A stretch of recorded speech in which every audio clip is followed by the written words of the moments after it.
Hi, it's me, Annalisa, with my spiritual friend. I'm back. It's Friday. Yay for Friday. I don't know. I, my Fridays are different for me than anyone else, I guess, unless you work at home and whatever. I enjoy what I do. So I am a psychic medium. I am a spiritualist reverend.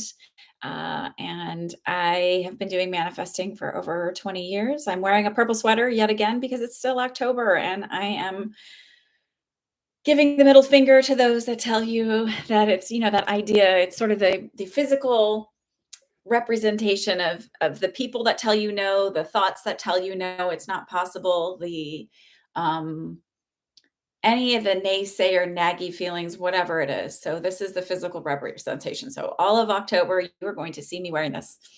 Um, I wanted to talk about people talk about feeling delusional. And then this idea, while I was kind of in my contemplation with my guides, what's the best to share and all of that, is the idea of being nearsighted, right? And the idea that what does that mean? So not physically visually nearsighted, but vision wise for the future, the um, creative side of you inside your brain, the mind that is physically nearsighted, right? So, what does that mean? It means that you avoid the discomfort of change because in the moment it's too hard and you can't see that in the future it is more beneficial to you. So, um, because you worry about the what if it doesn't work out? What if it's not coming to me? What if I'm being delusional? And this comes especially with the idea of when you're looking for something that's pretty far outside of the box, right? In your mind, your story is bigger around it. So, manifesting back or manifesting a change in your specific person or manifesting the job that you thought would be impossible or applying to the school that's top tier school, whatever it is, top tier job, only a few people get it, that getting signed for a record contract or becoming um, a professional athlete, whatever it is, because it seems pie in the sky, right? um, I like to remind people, if you weren't given the inspiration to do it, it wasn't meant for you. So if you didn't have the potential for it, the idea wouldn't even cross your path, right? I have zero desire to be an actress, so like that doesn't even cross my path. But here's one thing I want you to do, and this is speaking of acting. What are they doing? They're pretending. They're pretending. They're make believing they're somebody to sell you the idea that they're really the really good people that are really good at acting. And Heath Ledger is somebody who sort of embodied this almost to a scary extent. Hi, KK. um, Heath Ledger, I think, really took that, the last role he played, the Joker, to such a degree of embodying that character that it sort of sent his whole mental balance off into a tailspin. Now, could he have had this predisposition ahead of time for having a kind of mutated self-concept? Absolutely. But so if you're nearsighted, right? If you can't see it, well, why? Why would you be nearsighted? What do you and can you get past the current discomfort for 30 days? Can you push through the thought of, well, maybe let's try it for 30 days? I have found personally some of the bigger stories take me about 6 months to push through and then they manifest. Um, is it delusional to start with rebuilding your self concept? Is it really that uncomfortable to push through a few nights of not being able to sleep when you're listening to affirmations? So that's sort of my idea of like there's a lot of people who are nearsighted in their own manifesting of their lives. I think that if you're here, you're pushing past that barrier. You're wanting to learn, you're seeking a different thing. If you're researching and not just here, but you're obviously searching for some sort of way to find a sense of peace and happiness in your life. And maybe currently you think that idea is my peace and happiness would come from this outside person and building this relationship with this outside person. And maybe your sense of peace and happiness says, I will be totally happy when I have this perfect job, or I will be totally happy when I have this house, or I will be totally happy when I have name it, fill it in. If it's a relationship, if it's a job, if it's a thing, a being, whatever, financially stable, billions of dollars. Although let's be honest, you could be happy with just millions of dollars, right? It doesn't have to be millions or billions. But whatever that is, maybe it's a relationship, a better, healthier relationship with your family.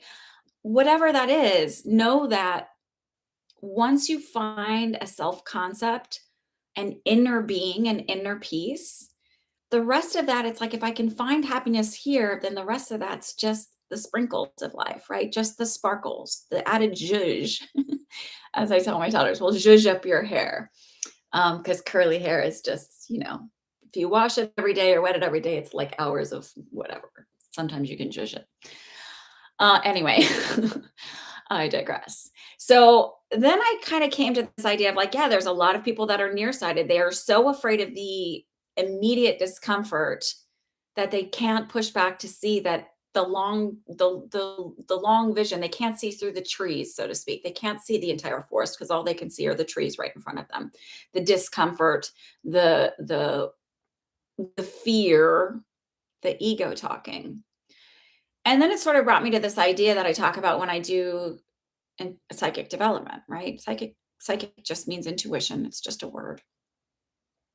When I do this, I talk to people about building their language, and building their language, you sort of start with 20 questions, right? And what is that? That's sort of like being the nosy neighbor.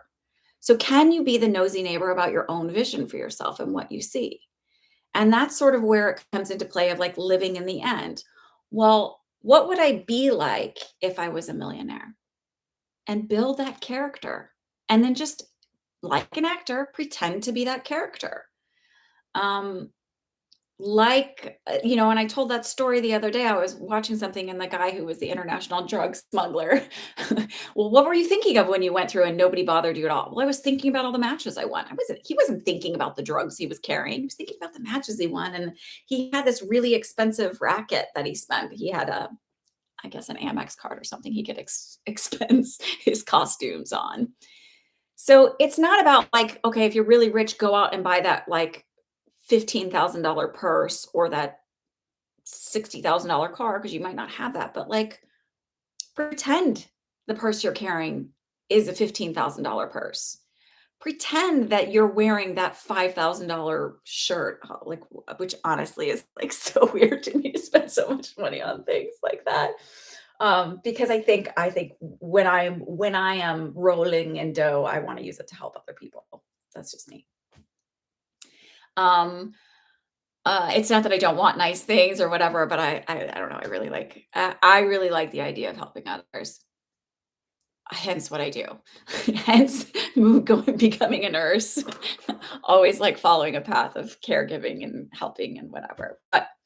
And the reason why I really want to do this is because I really have found value and I've really seen my own life and my own happiness and my own perception around me change in such a magnificent way. I think, why should anyone else sit and feel terrible about themselves or be unhappy if it's so simple as just changing your perspective? That's where I'm at. That's why I stuff. That's why, because it works, because I believe in it. So the Buddhists have this idea that if you find peace within, then everything else on the outside. If you believe in yourself, it's not about like you can't be loved until you love yourself, right? That's absolutely completely a false idea. You can be loved for exactly as who you are right now. However, when you love yourself, you choose more quality. I don't know what's going on upstairs right now. I have my 4-year-old is home. She's still getting over probably a second virus because her ears are fine and everything that my nursing brain went to was wrong. Um, if you love yourself, you choose better quality. You don't tolerate the crumbs. You wait for somebody to show up fully and completely and wholly in their own emotionally healthy, developed being, and their own idea of being they love themselves too, all of that. You show up better. It doesn't mean that there's not struggles in the relationship because we can all be refined, we all can grow, we can find, um, areas to fine tune. So I'm gonna read my notes, sorry. Like, is your nearsightedness because you're being stubborn?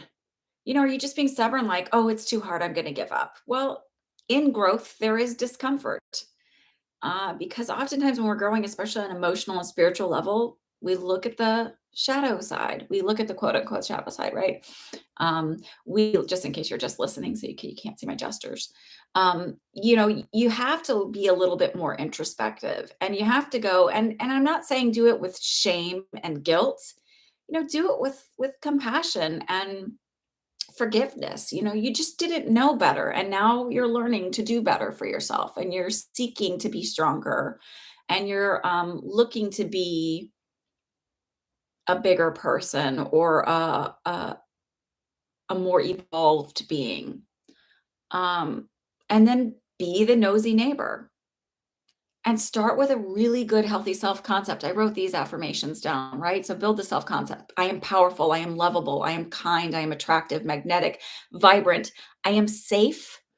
A lot of us have attachment issues, right? We didn't get what we needed from our parents. And it's not because they're evil, awful human beings, although they may have behaved in really reprehensible ways.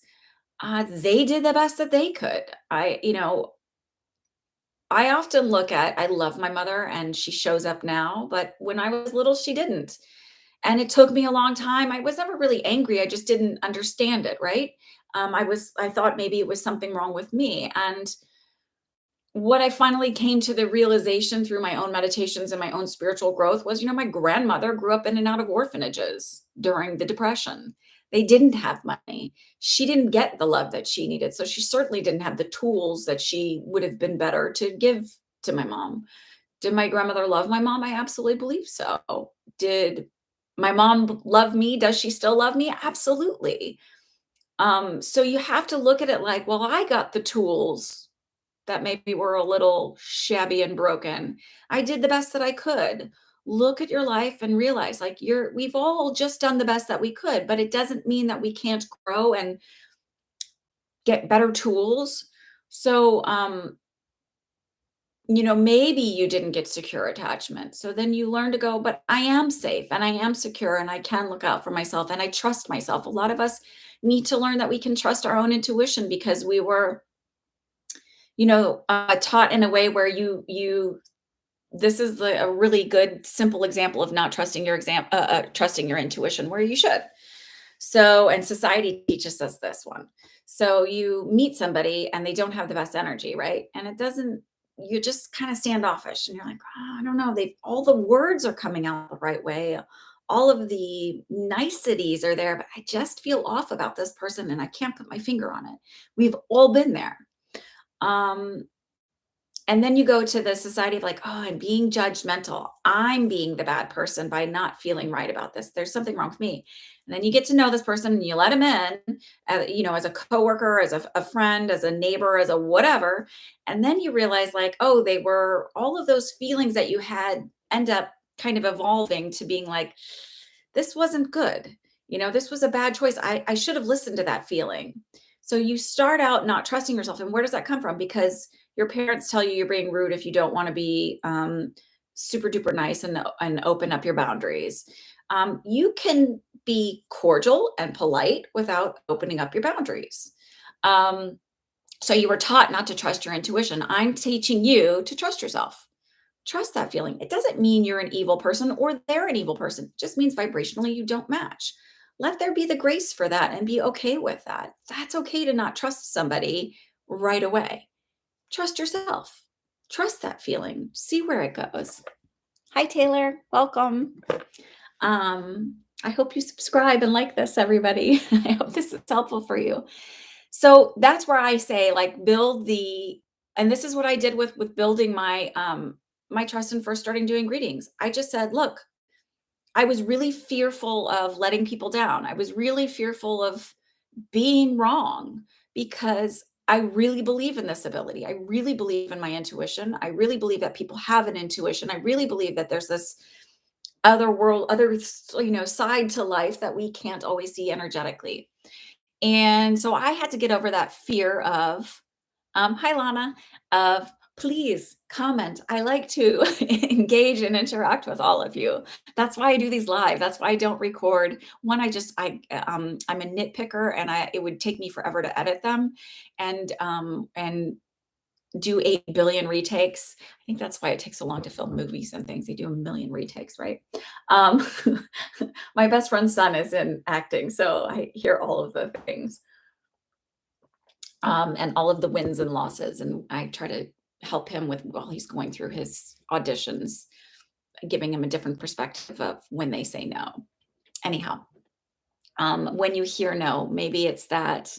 I'll go into that in a minute. But so with the intuition thing, I started the mantra of like, maybe I don't trust myself, but I trust my guides.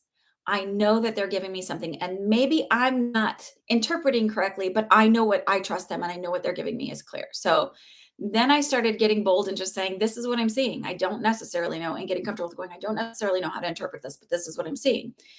Um, and then I just started saying, I trust myself. It was like a progressive thing. I didn't believe enough, I didn't have enough faith to go, I trust myself right away. And a lot of that came with having attachment issues. And not trusting my intuition for so long because looking outside of myself for validation and acceptance and all of that. Hi, Rock Don. I'm glad you're here. I hope you listened to the last live I did on Monday. I talked about the houses thing, which was sort of directed at you. Well, it was directed at you. I directly said, this is for Rock Don. She asks about these things. So, if you can't trust yourself right away, start that as your reprogramming. I trust myself. You are lovable. We are all lovable. So I am lovable. Regardless of all of the growth and the everything else, I am lovable is really important. Um, I am kind. I am attractive, magnetic, vibrant, safe, secure. I trust myself. I forgive myself. Forgive yourself. Forgive yourself for the shitty relationships you accepted. Forgive yourself for accepting the breadcrumbs. Forgive yourself for not doing your best. Some of us are really hard on ourselves academically because we knew we could have done better and we didn't try harder. Forgive yourself of that. That's ridiculous. You learn something from that journey. Um, you're perfect just as you are. I am perfect just as I am. I am whole. I am complete. You don't need anything outside of you to complete you or make you better or anything else. You're perfect just as you are. Say those things, rebuild those things, start there. And I say start there because then when the naysayer inside your mind, the nearsightedness starts to pop up, you're like, no, no, no, no. Wiping that off, clearing that one out, and I'm restarting. Um, And what do I mean by the nosy neighbor? I said this before. Start the life that you would want like you want that house rocked on, right? What does the house look like? How many rooms does it have?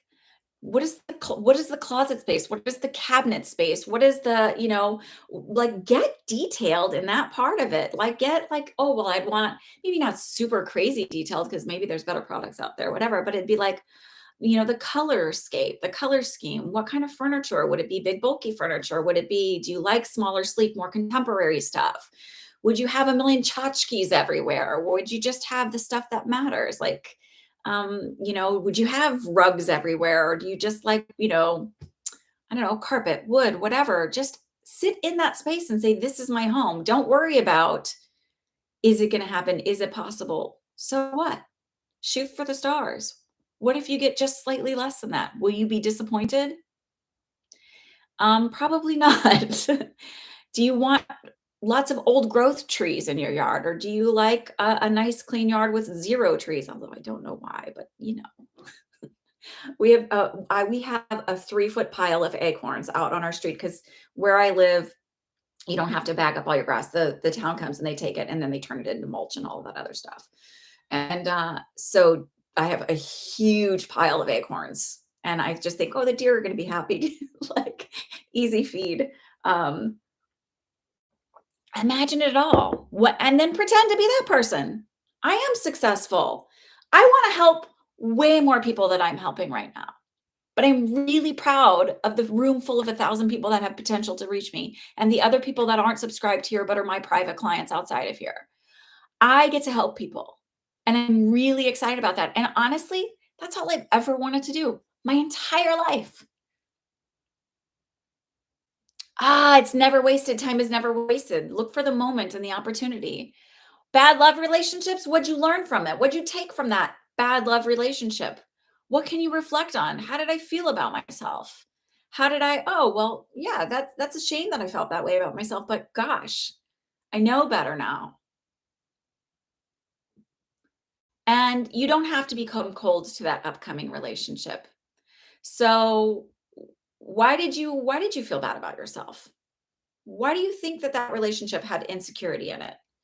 You had insecure attachments. You didn't get the and I'm not again, I'm not saying your parents are awful, horrible human beings. They did the best they could with the tools that they had. So if you approach it that way, well, they just didn't have better tools. You take the anger and the hatred away from it. You don't need to carry that burden of anger and hatred anymore. It's a wasted, it's a great red flag. It shows you that that's not true. Right? You aren't an awful, horrible human being. Those negative feelings are your red flags that something's not in alignment with your highest self. You felt insulted. How and what manifests to be mentally for okay, you felt insulted. Okay. So that's a reflection of what's going on inside your mind. Insulted because they weren't kind to you, they weren't loving to you. So go back, go in and rebuild that self concept. I am lovable. I am good enough. I am, that the your parents maybe thought that they were doing their best by,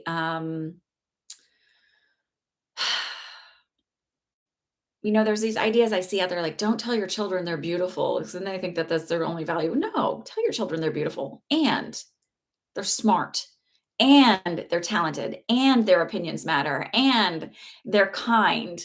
Tell them all of that. Don't withhold because you're afraid, like, oh, only place. Well, don't just tell them they're beautiful. Like there's this idea, like, don't. I compliment my kids on all fronts because it's okay to be well-rounded. It's okay to smooth out all the edges. I have a friend who, we were talking about this, and I said, you have different parenting styles from your husband, and it's not because one is better than the other. It's because you have different experiences, and you're learning from your own experience what's important to you. You didn't have the experience of, like, so she may have had security issues and attachment issues, whereas he was always loved and supported by his family, but he he had the where he didn't try hard enough, and so he's hard on his kid about grades because he regrets not trying hard enough and knowing he could have done better and excelled better. Is he an evil, awful human being? No, he's a really good, loving father, and they both want the best for their children. Um,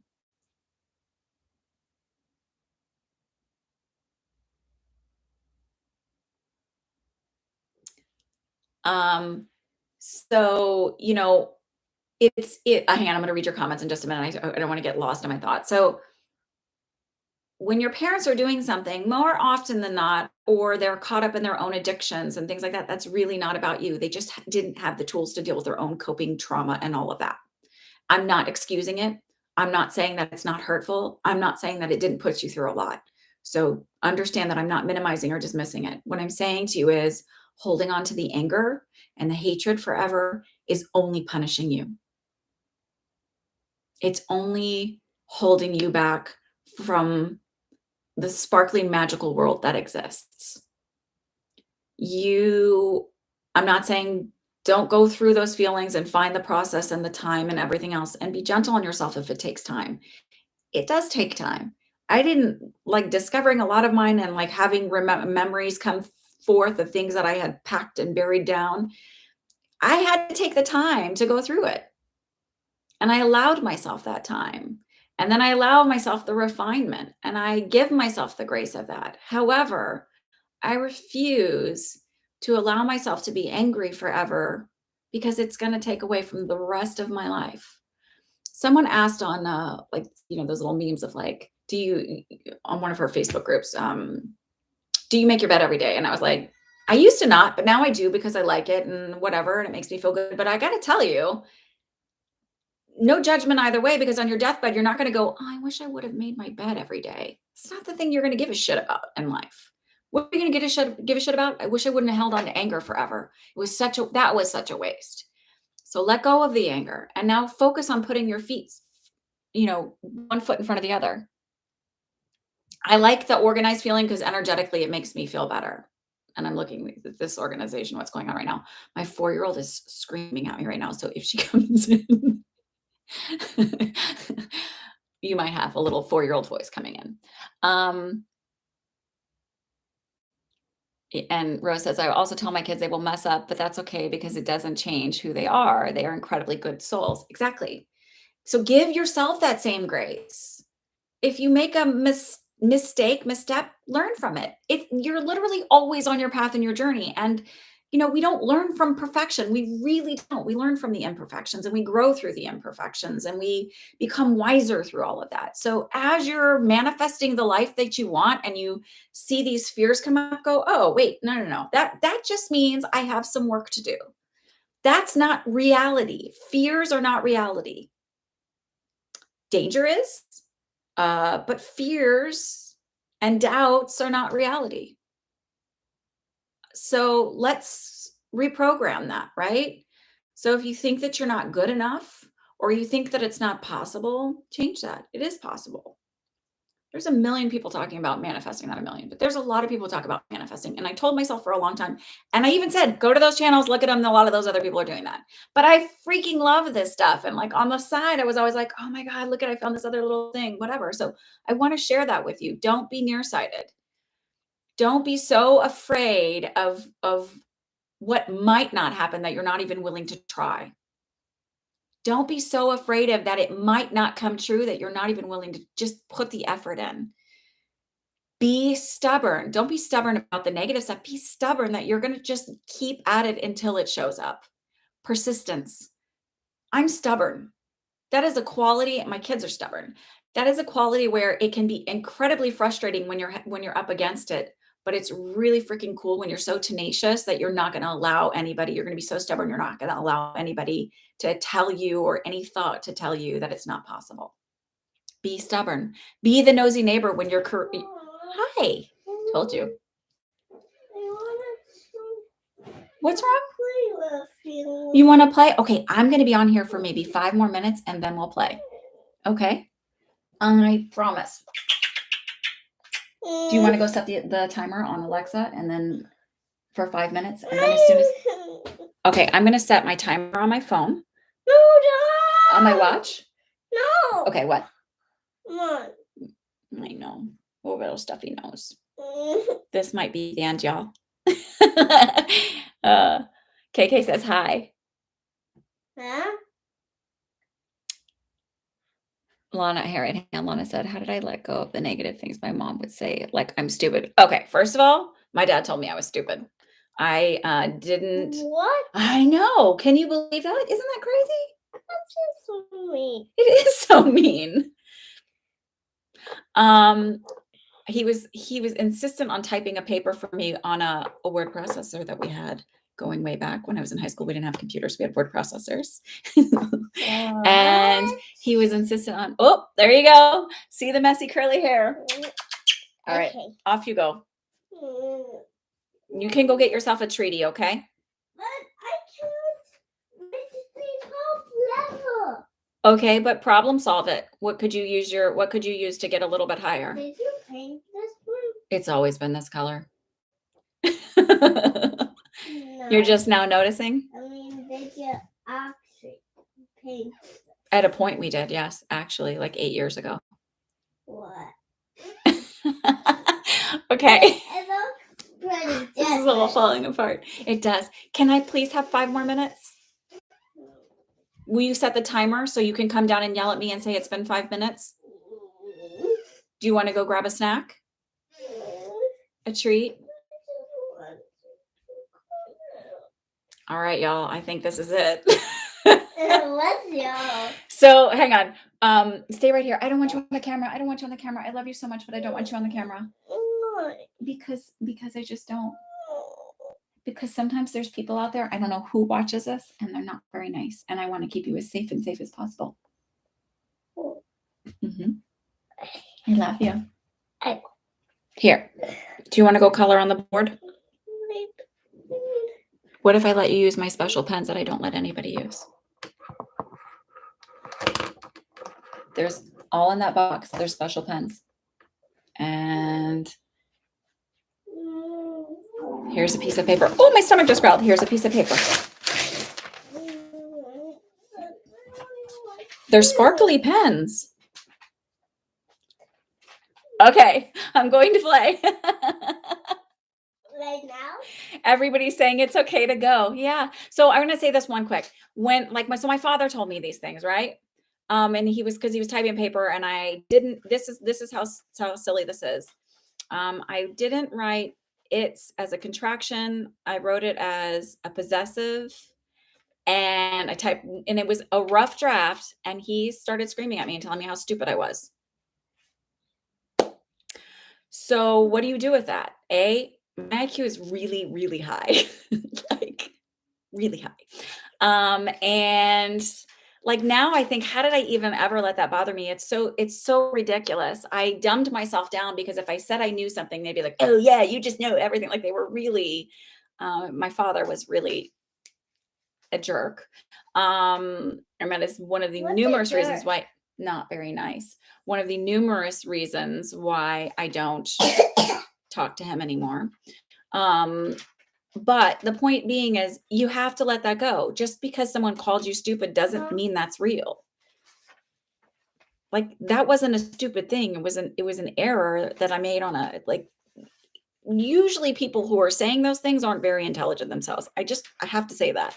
So anybody who's going around with the Mom? smart wand, Mom? you're smart, you're not, that's usually from a place of their own insecurity. And you really have to look at it that way. And then you have to say, I am smart, I am wise, I am good enough, I am lovable, and I have to go. I will see you guys on Monday. I'll see you on Sunday for my live psychic readings. Can I say hi? Well, you can say hi right from there. They can hear your voice. Uh-huh. All right. Goodbye. I will see you later. What are you laughing